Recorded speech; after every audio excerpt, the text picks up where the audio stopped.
Hola, estamos en el curso de Diseño Universal para Aprendizaje. Vamos a ver en este vídeo los elementos fundamentales del diseño universal para aprendizaje. Para ello vamos a hacer un recorrido que incluirá una serie de contenidos como una fundamentación, la relación entre las redes cerebrales y principios propios del DUA, características del DUA. Veremos algunos ejemplos y consideraciones al respecto y haremos un breve resumen. Bien, para empezar vamos a plantearnos cuál es la fundamentación de los principios del diseño universal para el aprendizaje. De esta forma veremos que se centran en tres redes principales del procesamiento cognitivo del cerebro.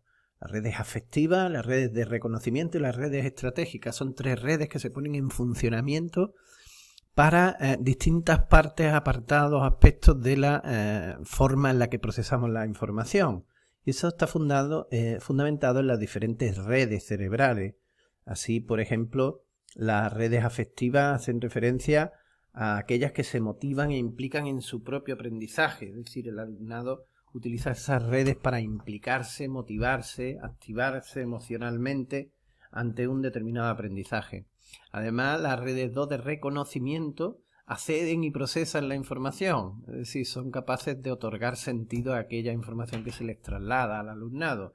Y por último, las redes estratégicas planifican, ejecutan y monitorizan diferentes tareas.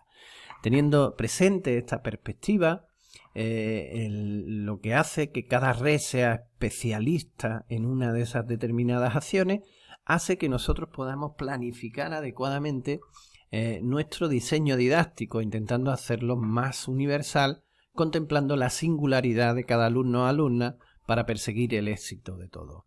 Todo eso se traslada en los tres principios del DUA y siempre teniendo presente que el uso de la tecnología va a tener un papel destacado. ¿Qué relación podemos determinar que existe entre las redes cerebrales y los principios del DUA?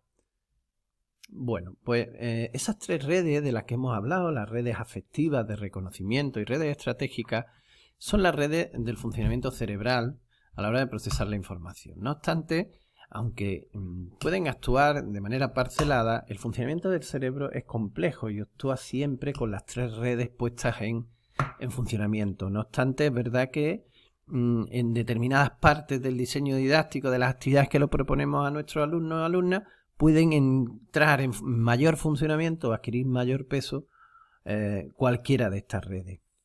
A partir de estas redes surgen los principios del DUA y así, desde las redes afectivas hablamos del principio 1, proporcionar múltiples formas para el compromiso.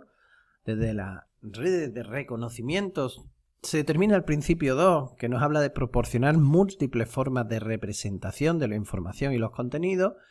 Y desde el principio 3, desde la red 3 de estratégica, surge el principio 3, proporcionar múltiples formas de expresión del aprendizaje. De tal forma que nosotros pensamos que cuando hacemos un diseño didáctico tenemos que tener en cuenta la primera red para que el alumnado se muestre comprometido, la segunda donde reconoce la información que se le transmite y es capaz de procesarla siempre y cuando existan diferentes opciones para poder hacerlo, y finalmente el alumno o alumna va a tener que realizar un plan, ejecutar un plan para responder y para expresar su aprendizaje. De ahí surgen los tres principios del diseño universal para el aprendizaje. ¿Cuáles son las características de estos principios y qué son las pautas? Pues si nos atenemos a la forma en la que se plantean esos tres principios, digamos que por una parte sientan las bases del enfoque, es decir, se trata de que se emplace al profesorado a que cuando esté realizando su diseño didáctico, para determinar qué alternativas u opciones puede generar para los diferentes alumnos y alumnas en cada parte de ese diseño didáctico, se puede apoyar, se puede ayudar de la comprensión que le proporciona cada uno de esos principios. Así, por ejemplo, cuando estemos diseñando una actividad o un ejercicio, podremos plantearnos qué opciones vamos a generar para motivar a ese alumno en esa primera parte, captar el interés, presentarle un desafío, un reto, generar también posteriormente opciones para que se puedan autoevaluar y se mantengan esforzados y perseverantes. En el principio 2 también, cuando estamos presentándole cualquier tipo de información a nuestro alumnado, bien sea información textual, información de búsqueda, información vivencial. Cualquier tipo de información necesita asegurarse de que llega a todo el alumnado, que el alumnado es capaz de acceder a ella, de procesarla y de interiorizarla. Y finalmente, cuando en nuestro diseño didáctico estemos programando actividades para que el alumnado pueda expresar su aprendizaje y nos responda a través de cualquier medio si ha adquirido ese aprendizaje, es cuando debemos plantearnos el uso de múltiples formas para que puedan efectivamente expresar ese aprendizaje. Además, estos 3 principios son el referente de la bibliografía científica sobre el DUA, ya que toda la investigación que se cierne en torno a los principios del DUA se materializa en determinadas pautas que configuran cada uno de esos principios. Es decir, vamos a ver todos los estudios y toda la investigación que surge alrededor de cada una de esas pautas y concretamente de los puntos de verificación. Vamos a ir avanzando y de esta forma vemos el cuadro completo de lo que serían las pautas en su versión 2.2 con sus principios recogidos en 3 principios, 9 pautas, y cada una de las pautas tiene una serie de puntos de verificación. Es decir, vemos cómo para el principio del compromiso se establecen 3 pautas donde el profesorado, debe poner el foco de su atención a la hora de generar opciones. Tenemos en el compromiso, hablamos de acceso, captar el interés se convierte en el acceso fundamental al aprendizaje, la puerta que abre esa motivación, ese interés que puedan tener nuestros alumnos, pero posteriormente para que sigan construyendo su aprendizaje deben mantenerse esforzados y perseverantes en su empeño y de esta forma poder internalizar ese aprendizaje en la tercera pauta con opciones que promuevan esa autorregulación del propio alumno, donde pueda autoevaluarse, reflexionar, perder miedo, falsas creencias o expectativas poco adecuadas que se tengan sobre el propio proceso de aprendizaje. Si nos situamos en el principio de representación, en el qué del aprendizaje, aquí veremos cómo el acceso se le proporciona al alumnado en todo aquello referido a los procesos perceptivos. Si no hay percepción de la información que se le presenta, sea en la vía que sea, oral, visual, kinestésica, manipulativa, si no ofrecemos diferentes opciones, el alumnado puede encontrar barreras que le impidan acceder a esa información. Una vez que acceden, la siguiente pauta nos habla de proporcionar opciones para el lenguaje y los símbolos. Quiere decir que el alumnado debe ser capaz de procesar esa información, no solo de acceder a ella, sino ser capaz de procesarla, de decodificarla, de entender el lenguaje, los símbolos que se utilizan, las lenguas, y todo ello a través de la presentación en múltiples formatos y con múltiples ayudas.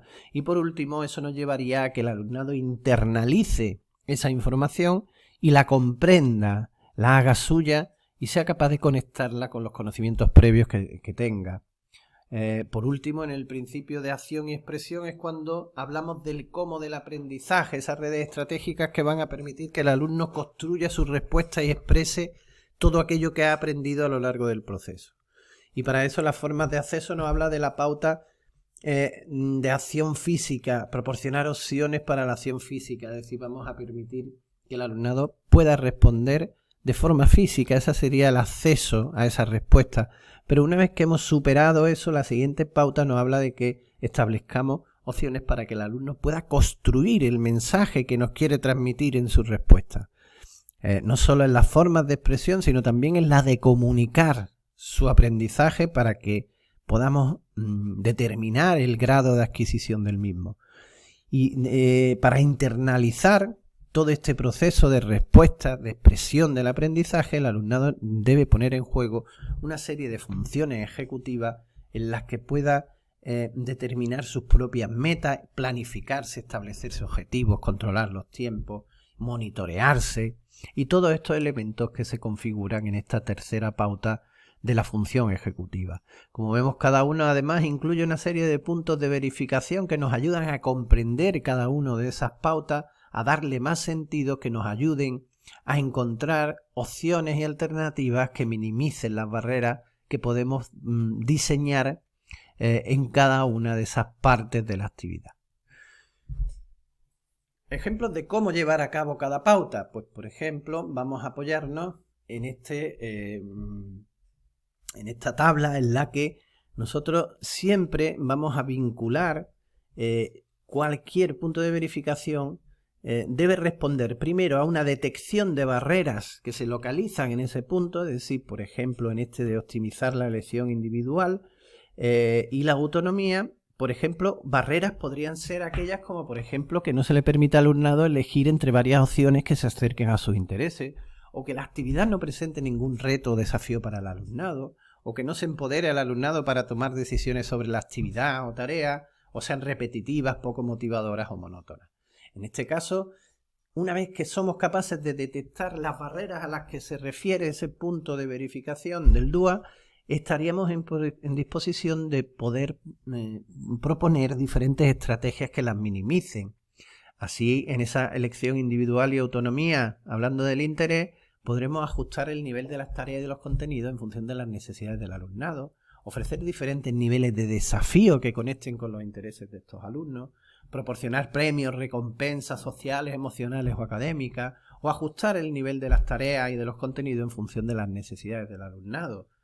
O permitir, por ejemplo, la participación de los alumnos en el propio diseño, empoderar al alumnado e involucrarlos en el establecimiento de objetivos, pero para eso proporcionando momentos para la escucha activa. Como veis, toda esta serie de opciones y alternativas surgen siempre de ese planteamiento en el que nosotros, el punto de verificación nos debe emplazar, por una parte, a valorar, como digo, qué posibles barreras podemos encontrar relacionadas con ese punto de verificación y qué estrategias vamos a proponer para poder salvar esas barreras adecuadamente. ¿Qué debemos tener en cuenta entonces para desarrollar estas pautas? Pues algunas ideas pueden ser con que respondamos a esta pregunta. ¿Basta con completar pautas para llevar a cabo el DUA? Es decir, ¿debemos coger las pautas y sus puntos de verificación e ir poniéndolo uno tras otro y ya estaríamos hablando de DUA? Pues vemos que la respuesta es no. Por sí mismas no sirven para llevar a cabo al DUA si no se hace siempre de acuerdo a las características propias del contexto, es decir, a la singularidad propia de los estudiantes, a las características de las tareas, a las interacciones que surgen entre ambos, entre contexto y tarea, y el objetivo siempre es superar las barreras para el aprendizaje presentes en cada entorno de aprendizaje concreto. Por lo tanto, esas pautas y puntos de verificación que hemos visto del DUA no deben entenderse nunca como un checklist que nosotros debemos completar para poder decir que nuestra actividad está planteada con el diseño universal para el aprendizaje. Las pautas y puntos de verificación solo son pistas que nos encaminan a encontrar las barreras que más incidencia e impacto van a tener en mi alumnado y a partir de ahí poder minimizarlas. Resumiendo entonces, podemos decir que cada estudiante aprenderá de forma diferente según su desempeño en las redes cerebrales, que cada red cerebral del aprendizaje se relaciona con uno de los principios del diseño universal para el aprendizaje, que cada principio se concreta en pautas y puntos de verificación que permitirán llevarlo a cabo y que el simple uso de la pauta no es suficiente, debe considerarse el contexto en su complejidad y en su globalidad. Este ha sido el segundo vídeo sobre este aspecto formativo en relación a la inclusión, DUA y multinivel de aula desigual.